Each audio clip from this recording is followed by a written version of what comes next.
Which markets did investors flock to in 2024? And what types of properties were they snapping up? As we look ahead to 2025, what trends and investment opportunities are expected to capture attention? In today's episode, we're diving into two emerging real estate markets and exploring the types of investments that are delivering the results right now. I'm Kathy Fettke, and welcome to the RealWealth Show. You're listening to the RealWealth Show with Kathy Fettke, the real estate investor's resource.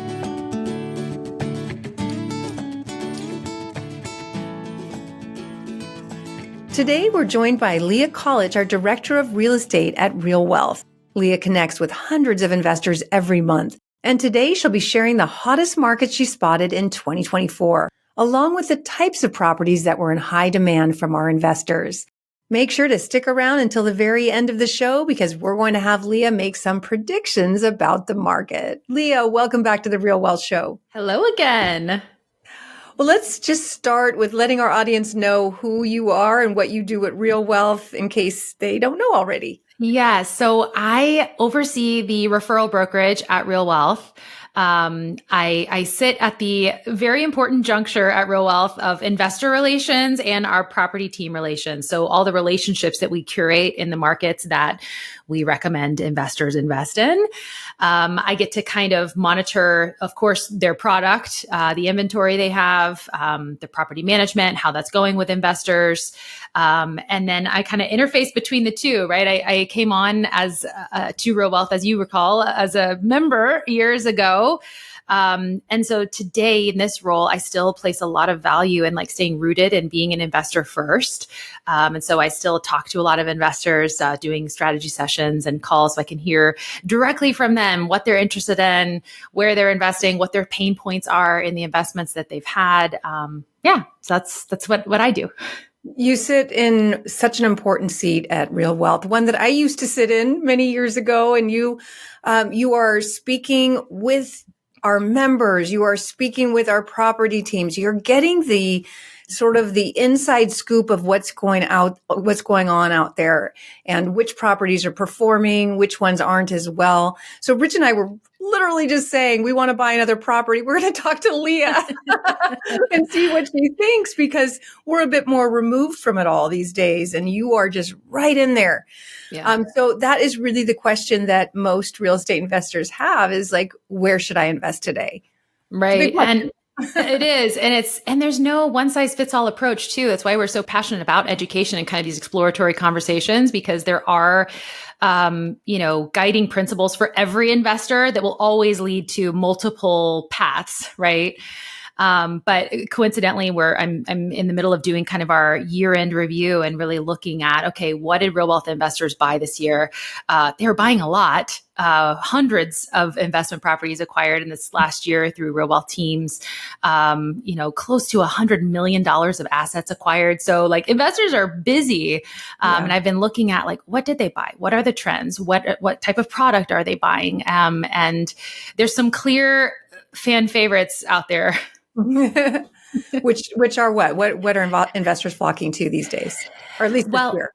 Yeah, I mean, and I've got to preface it by saying, even within our network, I mean, we're geographically agnostic, but we're very clear about the specific market types we're looking for. Kathy, you talk about this all the time, the guiding principles of, strong diversified economies, but affordable markets with good rent to value ratios. So assuming all of that is what we're choosing from first, at RealWealth, I mean, it's been clear, a third of all properties purchased were in the state of Texas.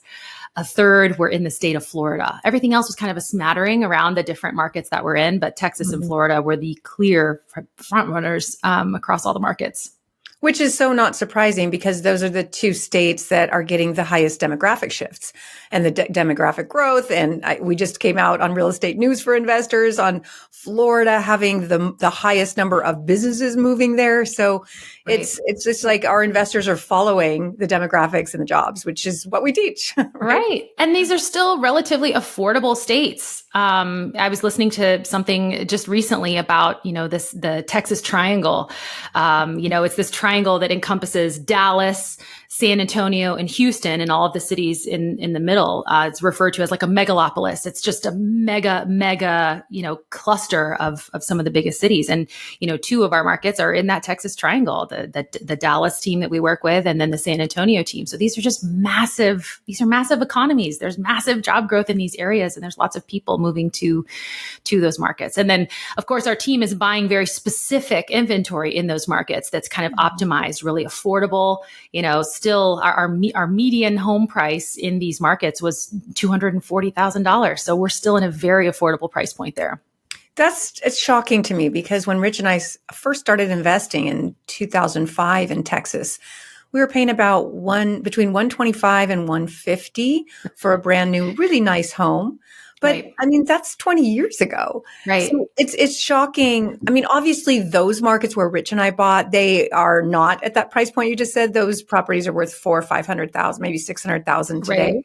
Right. But you could still, our teams there are kind of taking us to this sort of next path of progress, right. Where it's still affordable. And you're from Texas, so this isn't really foreign to you. And right. you've also invested, you don't live there now, but you did just recently. Mm-hmm. You lived in both Dallas and San Antonio, right? Right.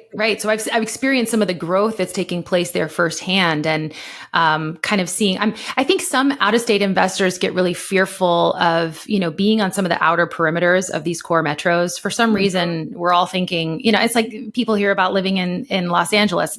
No one's living in smack dab in the middle of downtown LA, right? Same thing in these markets.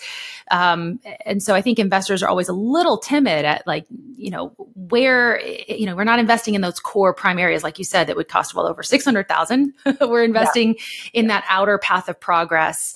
And it's really through the teams that have that local expertise of knowing kind of where is the path of progress? What major highway system is everybody kind of slowly moving further and further out to? That's clear for me. Every time I go home to Dallas, that's where all of our family is. So we go back, at least once a year. But every time we're back home, it's like the new suburb is a little further out. And I never would have thought the growth would have extended as far out as it now clearly is. 100%. I mean, the 20 years that we've been investing in Dallas, the areas that were literally cornfields, where I was like, I don't know if anything's ever going to happen here. It's just, you can't see corn anywhere.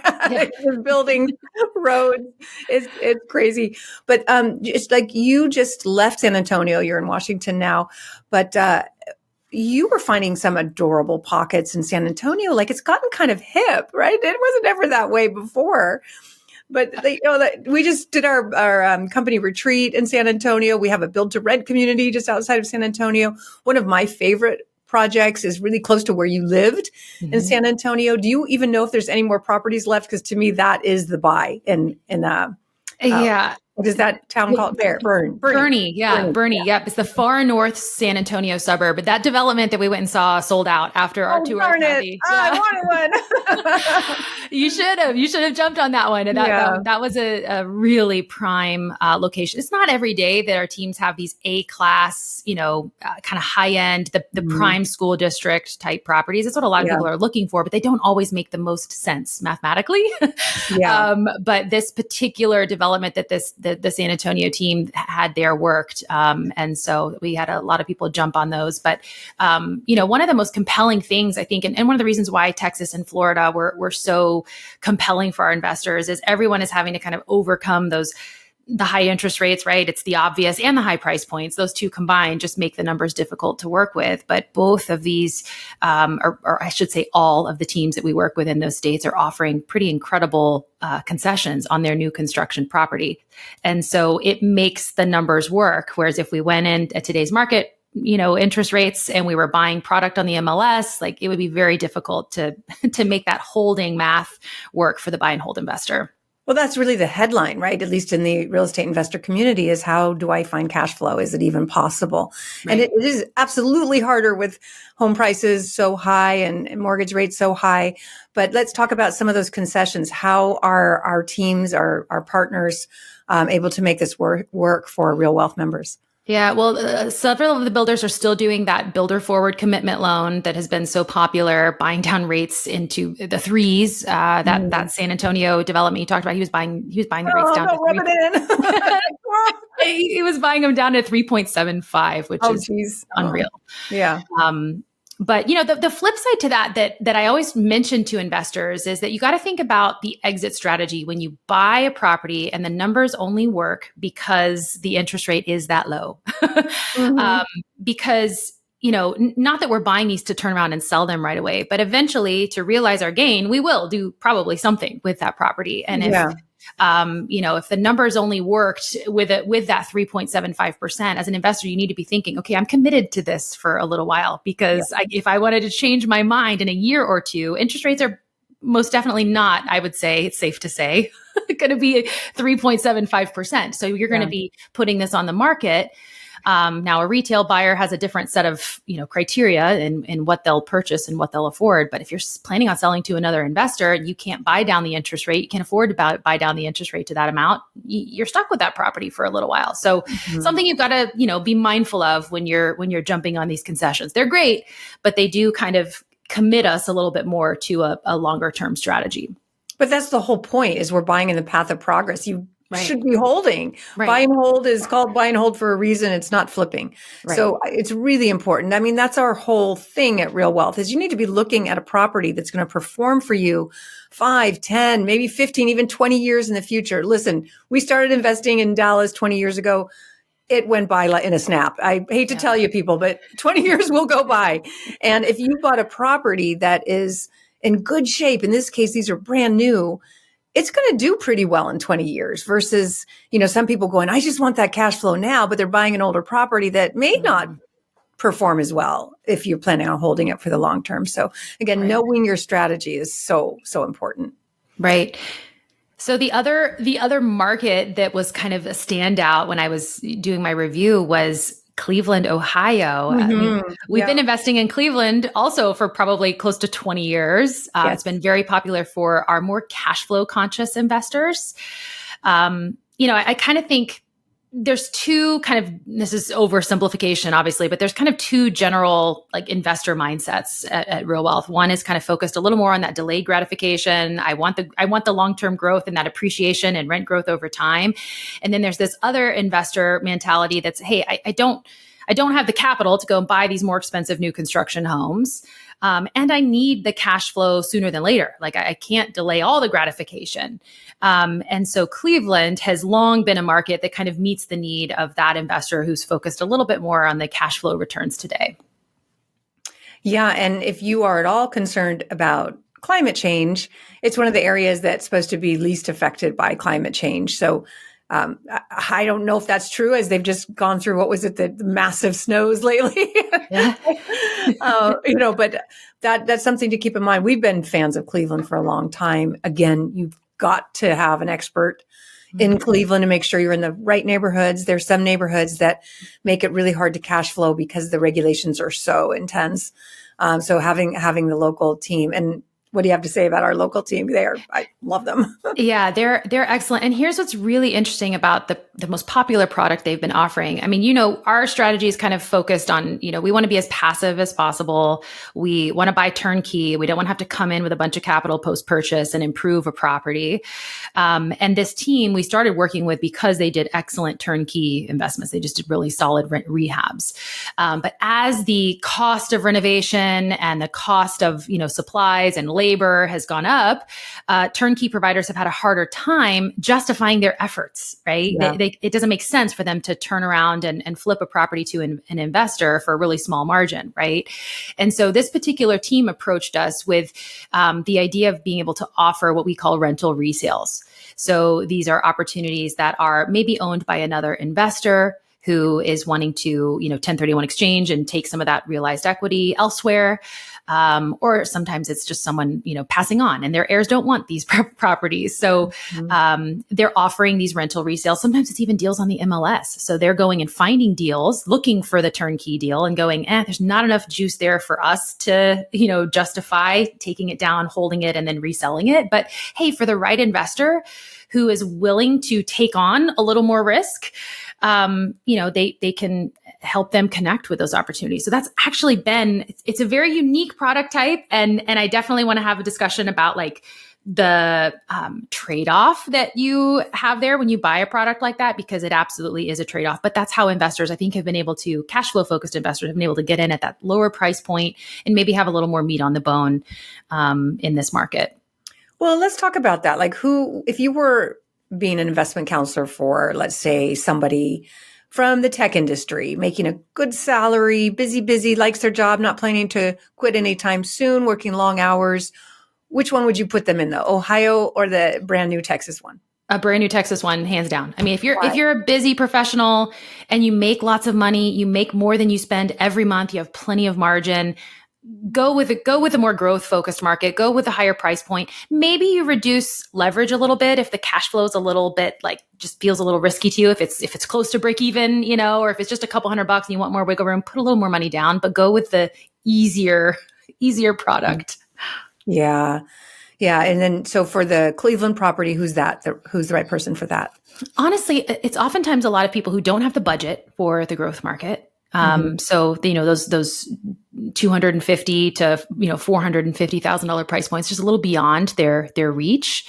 It's also the investor who they don't just want the cash flow. They also want to know that they have a little bit of insulation on the equity side too. So they're buying it knowing that they've got that little buffer there that could allow them to, again, change their mind if they wanted to and exit the market and maybe not have a loss with a quick turn on a property. But it's someone who is open to a little more risk. So I say that they're maybe a little more budget conscious, but this is still not an investor who is strapped for cash. Like you still have to have reserves to go into this strategy because you will.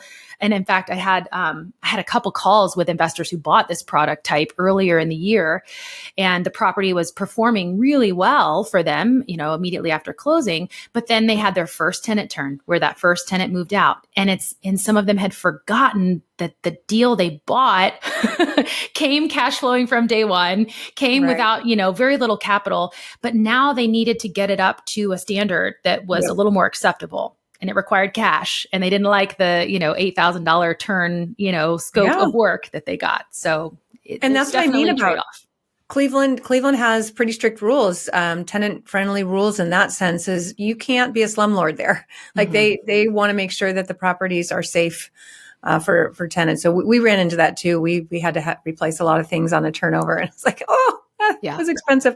Yeah.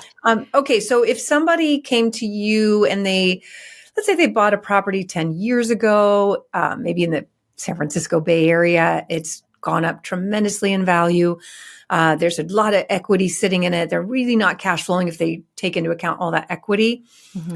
What kind of, if they were going to do a 1031, let's say it's a $500,000 property that's now $1 million property. They're getting $3,000 a month rent on it, maybe $4,000. What might you recommend if maybe their mortgage is down to $250 or something like that? Yeah. Well, I mean, the first one that comes to mind, you could easily go to our North Texas team, our Dallas team, and you could get 3 brand new construction homes, $250,000 each. Each of those is renting for about $1,750 or so a month. And you're getting into brand new product that has, a builder's warranty. There's some tax savings in year one in the state of Texas with new construction because you're only taxed based on the land value. So I think that would be a good option. I would also be probably directing them to look at some of the multifamily inventory that our Florida team is offering. They have some duplexes. In fact, they sent us some inventory this past week. They have pre-leased duplexes and single family homes in Central Florida, the greater kind of Ocala area. And so those would also be ones that I would definitely be looking at. They're doing an interest rate buy down program. That's the kicker for most people that are doing the 1031 exchange. They have all this great equity, but they also probably have a really, really low interest rate. And so it's painful, the idea of, exchanging out a loan, in the 3s for something in the 7s. And so when you can get into this newer, nicer product and still have that low interest rate, those are kind of no-brainers in my opinion. Yeah, that makes a lot of sense. I think that I just know there's someone out there that just heard that and was like, oh, that's why I haven't done it. That's really good information. Yeah. Okay. So other benefits of new construction versus an older property. Well, in my personal portfolio, I've been really focused on quality over quantity. When I jumped in, I kind of focused, I was hyper focused on cash flow, like most of us are when we get into this, right? And I built a pretty good sized portfolio in these cash flow focused markets and just found the volatility of maintenance costs and vacancy costs. It almost always cannibalized my cash flow.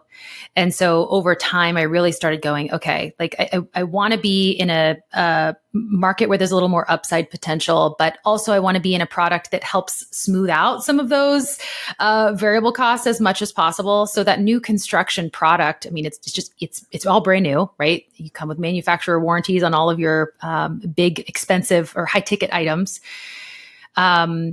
But it's also very desirable to a tenant. I mean, tenants want to live in something new and nice. And I found that my turns are less expensive. They take a little better care of the property in its new state. So I think all around it's just an easier product to scale with. And I've been slowly, replacing. I'm doing another 1031 exchange at the beginning of next year, selling one of my older rehabbed homes that has done decent, but switching it out for a new construction duplex in San Antonio. It's so funny. Rich and I are the same. We're just getting stuff we don't have to worry about. We were buying a lot of older, cash flowing properties, but at some point, you're going to have CapEx. You're going to have capital expenses that kill some of that cash flow if you're buying something older. It's just like buying an old car versus a new one. I also buy new cars. Right. All right. So if people want to learn more about what we do at RealWealth and how you can help them, where should they go? Yeah, definitely become a member. You got to be a member to see some of our relationships and see some sample inventory, and get connected with an investment counselor. You can go to realwealth.com. It's free to become a member, create an account. We streamline the process from there. And then we're actually hosting a live event in San Francisco, back in our old stomping grounds. January 18th, we're going to be in San Francisco at an in-person live event. Yep, I'll be giving my 2025 housing forecast. Rich is going to do his ever famous focused investor seminar where people just rave about it. It helps you really get focused for 2025, what your plan will be. And then we've got how many teams coming out that you could? 10. All 10. Yep. All 10 property teams from around the country coming out so you can meet them all and just see who we like the best. They'll all be presenting. So yeah, we hope to see you there. How do people find out about that? Yep. The registration link is up on the website as well. Okay. Yep. Great. You can just go to realwealthshow.com and click on the Connect tab, I believe it is, and you'll see live events right there. Honestly, the higher price point appeals to me now too, which is kind of strange to say, but when I think about what my end goal is, like where I want to get with my portfolio, and I've been encouraging more investors to consider this. I don't want to have 50 homes. I don't want to have little tiny rent checks coming in from all of these different sources. I'd rather have this really tight portfolio of really nice homes that I would live in, and get, I get higher gross rents from those 10 properties. They're easier to hold all the while. And, that just feels more doable to me now that I've been doing this for a while. 100%. And then when it comes to Florida and insurance costs, newer has way lower insurance. Oh, yeah. So we don't let insurance freak you out in Florida. Just, if you're in a flood zone, it's going to be terrible. But with our new duplex there, it's really pretty low. We were shocked at how low it was. Okay, Leah, this is a question that I'm always asked, but I'm going to put you in the hot seat this time. Just to ask you, what do you see as a prediction for 2025 for real estate? Well, I think we're going to continue to see a lot of active investors. I feel like there's a little bit of normalcy now to higher interest rates. People are kind of settled in. We had 2 years of, I think, being shocked, coming off the stark contrast of higher interest rates. I get the sense now that people are a little more accepting of that fact and not willing to wait. And so I think we're going to see continued demand. I'm not expecting interest rates to go anywhere. If I'm being honest, I think they're going to stay probably pretty flat for the most part. What's been most interesting to me is that home values continue to go up over the last year. I think that, the estimates were 3.5% to 4% appreciation for the year of 2024. I don't think many of us expected that. So I would suspect that we're going to see something similar. That's pretty reasonable or typical growth, healthy growth, I think. And so, for us, we're always focused on getting people to think long term and not just think this year, that year. Don't try to forecast or speculate too much. Just play the fundamentals. I mean, I was doing some just very simple math and looking at, okay, like if we bought, our median property at RealWealth, and we saw that 3.5% or 4% appreciation, and we were fully leveraged, we saw a 15% ROI last year. Like, not bad, right? So I'm looking to do more of that in 2025. Well, Leah, thank you. It's always so great to have you here on the RealWealth Show. I learned so much from you. We're just so lucky to have you at RealWealth. And thank you. It's always good being here, Kathy.